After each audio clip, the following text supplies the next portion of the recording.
สวัสดีค่ะวันนี้มาชวนทำขนมปังดับเบิลชีสโทสต์กันนะคะเรียนแบบร้านขนมปังที่ไทยค่ะบอกเลยว่าเป็นอย่างเงี้ยยาวๆนะคะข้างในเป็นชีสนะคะข้างนอกเนี่ยมีความเหนียวนะคะข้างในมีความนุ่มบอกเลยว่าอร่อยมาก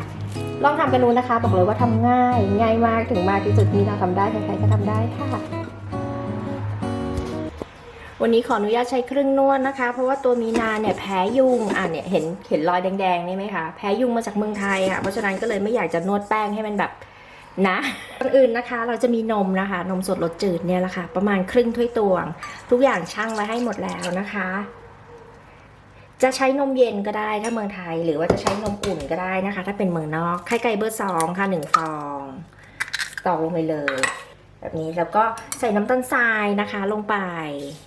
เศษ1/4ถ้วยตวงอันนี้ใครอยากได้นะคะอินบ็อกซ์มาได้ที่เพจเลยนะบอกเลยว่าใช้ดีมากเราก็จะคนนะคะส่วนผสมของเหลวเนี่ยให้เข้ากันเสร็จแล้วเร็วไหมเร็วคราวนี้มีนาจะใส่นมผงนะคะนมผงเนี่ย1ช้อนโต๊ะใครไม่มีนมผงนะคะใช้ Coffee Mate ได้ใครไม่มี Coffee Mate ตัดเป็นแป้งสาลีอเนกประสงค์ได้เลยค่ะนะคะ1ช้อนโต๊ะเสร็จแล้วเราจะใช้แป้งเค้กนะคะแป้งเค้กประมาณครึ่งถ้วยตวงนะคะแล้วก็ตัวยีสต์ค่ะยีสต์2ช้อนชาเหมือนเดิมค่ะ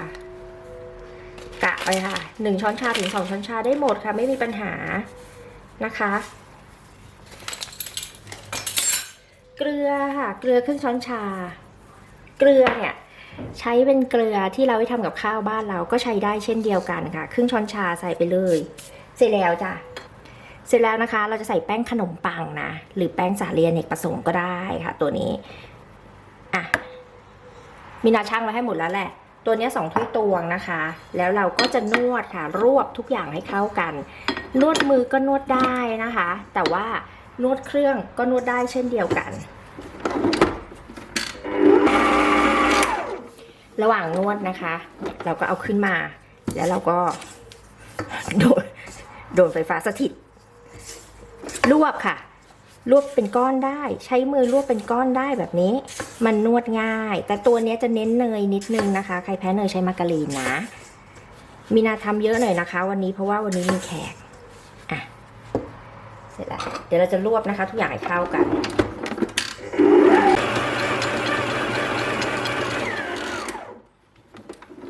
นี่นะคะพอทุกอย่างรวบกันเป็นก้อนแล้วแบบนี้นะเห็นไหมนี่ทุกอย่างรวบกันเป็นก้อนแล้วนะคะเราก็จะใส่เนยลงไปค่ะวันนี้ใช้เนยเยอะหน่อยนะคะวันนี้ใช้เป็นเนยจืดนะคะ4ช้อนโต๊ะใส่ลงไปเลยชั่งน้ำหนักไว้ให้หมดแล้วมีกลิ่นนมเนยใส่กลิ่นนมเนยลงไปด้วยแล้วเราก็นวดค่ะนวดจนเขาเนียนนั่นแหละค่ะอาจจะใช้เทคนิคนวด2รอบก็ได้คือนวดพอเข้ากันเสร็จพัก5นาทีแล้วมานวดต่อ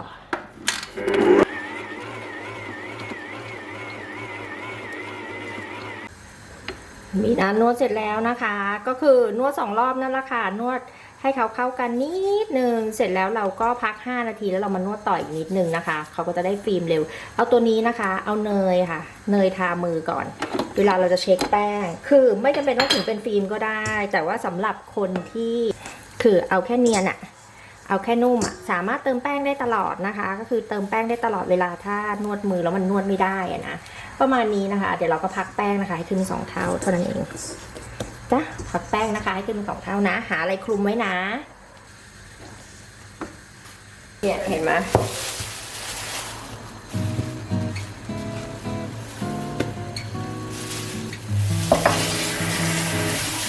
เดี๋ยวเราจะแบ่งแป้งนะคะ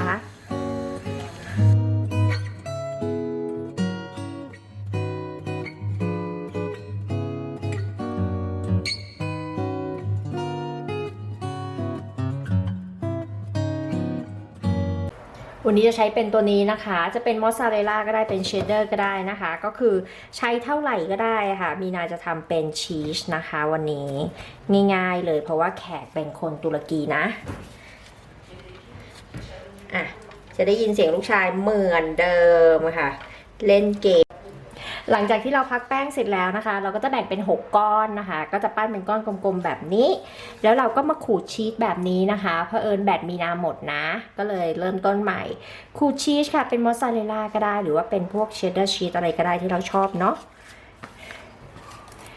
ไปเซ็นทรัลพระราม2มาละค่ะแล้วก็ไปเจอมาตัวนี้มีนาว่าทำง่ายเดี๋ยวเราจะรีดให้เป็นยาวๆแบบนี้นะไปเลยค่ะรีดให้เป็นยาวๆมาเลยค่ะเราก็โรยชีสไปเลยค่ะตรงกลางแบบนี้เราก็ปิดค่ะปิดธรรมดานี่แหละค่ะแต่ว่าตอนเราปิดข้างนี้นะเราก็ค่อยๆปิดอย่างนี้แล้วก็เอามือเนี่ยตบเอาสันมือเนี่ยค่ะตบแล้วก็ม้วนจบเสร็จแล้วนี่ไงเป็นยาวๆเห็นไหมคะแค่นี้เองเดี๋ยวเราพักแป้งนะคะให้ขึ้นเป็น2 เท่าบนถาดที่รองด้วยกระดาษไขหรือว่าทาอะไรก็ได้ทาน้ำมันทาไขมันเนี่ยข้างในก็จะเป็นโพรงๆนะเพราะว่ามีนา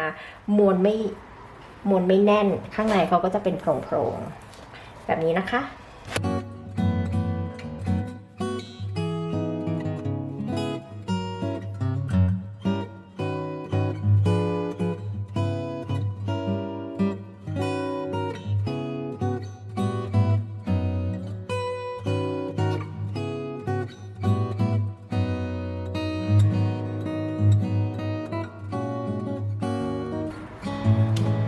เสร็จแล้วนะคะนี่ได้ทั้งหมด6อันนะเดี๋ยวเราพักแป้งนะคะให้ขึ้นเป็น2 เท่านะก็ปิดพักแป้งไว้แบบนี้เลยค่ะตัวนี้นะคะพอเราพักแป้งเสร็จแล้วเราไม่ต้องพักแป้งนานค่ะคือมีนาอยากให้เขายาวๆอ่ะไม่ได้อยากให้เขานุ่มมากนะคะออกยาวๆหนึบๆเหนียวๆเพราะฉะนั้นมีนาไม่พักแป้งนานเดี๋ยวเราทาไข่แดงเลยนะคะจะเป็นทาไข่แดงผสมนมก็ได้อบนะคะที่ไฟ180 ถึง 200 องศาได้เลยค่ะมันอยู่ที่ว่าถ้าเราชอบขนมปังที่มีความนุ่มมากใช่ไหม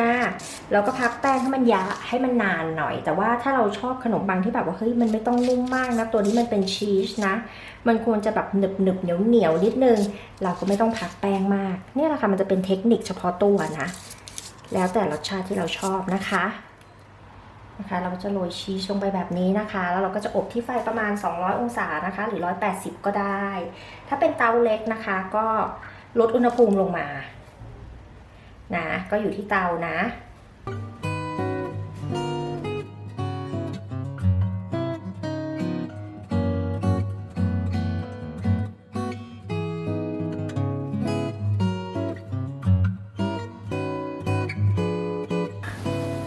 เผลอไปตอบข้อความใน YouTube แป๊บเดียวเองค่ะผลปรากฏออกมาเป็นแบบนี้เลยเอามาค่ะลืมไปค่ะว่าตัวเองอบไฟ200คือมีนาอบไฟ200 องศาไงเพราะฉะนั้นคือไฟเขาจะแรงมากอ่ะเขาจะเด้งขึ้นเร็วมากอบประมาณ 8-10 นาทีได้นะคะตัวนี้ตามสบายได้เลย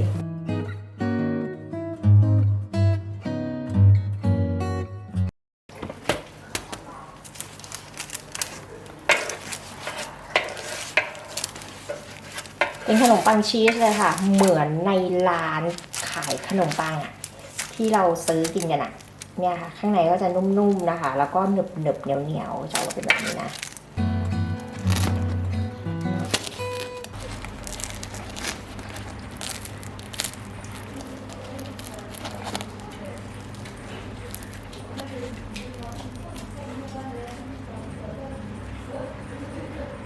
เป็นแบบนี้ค่ะเห็นไหมคะนุ่มๆกุ้งในแบบนี้ยังไงมีนาฝากกดไลค์กดแชร์แล้วก็ติดตามให้ด้วยนะคะขนมปังชีสง่ายๆเลยค่ะเพราะว่าไปเห็นที่ไทยมาแล้วอยากกินก็เลยลองทำดูผลปรากฏก็ทำง่ายนิดเดียวค่ะอร่อยมาก